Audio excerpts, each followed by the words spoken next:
জন্যই হচ্ছে এগুলো। Thank you. কংগ্রাটস। এই জিতে বাড়ি ফিরতে কেমন লাগছে? অনেকদিন পর টালিগঞ্জে এসে আর কি অদ্ভুত রকম একটা ফিল হচ্ছে, এটাই বলবো।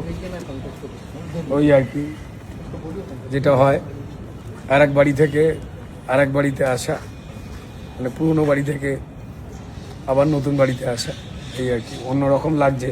ইমোশনাল? হ্যাঁ, যখন বেরিয়েছিলাম তখন তো লড়াই করার জন্য বেরিয়েছিলাম। যখন ফিরলাম সবার শুভেচ্ছা, ভালোবাসা, আশীর্বাদ পশ্চিমবঙ্গবাসী, বিধায়ক হয়ে ফিরলাম।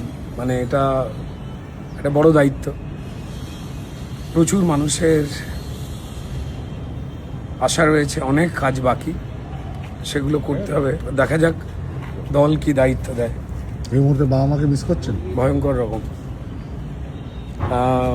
আমার হাওড়ার বাড়িতে যেটা সব থেকে বেশি, মানে আমার যে কারণে আর কি বেশিক্ষণ থাকতামও না গিয়ে, সেটা হচ্ছে মা আমার যেহেতু খুব বন্ধু ছিলেন, তো ফলত বাড়িটা খুব খালি লাগতো, অসুবিধে হতো।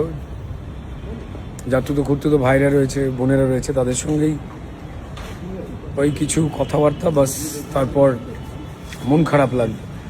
বাবা মা থাকলে খুব খুশি হতেন, কারণ একদম ছোটোবেলা থেকেই মানুষের জন্য কাজ করা, মানে এই কথাটা তো খুব ক্লিশে শোনাবে, কিন্তু লিটারেলি আমার বাবা মা শিক্ষক ছিলেন, এবং তারা কিন্তু যাদের জামার বোতাম নেই, পায়ে চটি নেই, তাদেরকে কিন্তু বিনামূল্যে পড়াতেন, তাদের বাড়িতে দৌড়ে দৌড়ে যেতেন। আর সেই হ্যাবিটটাই ছোটোবেলা থেকে তারা শিখিয়েছিলেন। তারপর তাদের থেকেই শেখা, মানে মা গানের মানুষ ছিলেন, বাবা পেন্টিংয়ের ছবি আঁকার মানুষ ছিলেন, জেঠু কাকু তারা গান, অভিনয় চর্চা নিজেদের মধ্যে প্রফেশনালি কেউ করতেন না, কিন্তু ওটা ভালোবাসা থেকে হতো। তো ফলত বাড়িতে পরিবেশটা খুব ওরম ছিল, লোকের জন্য দৌড়াদৌড়ি করা, তার সঙ্গে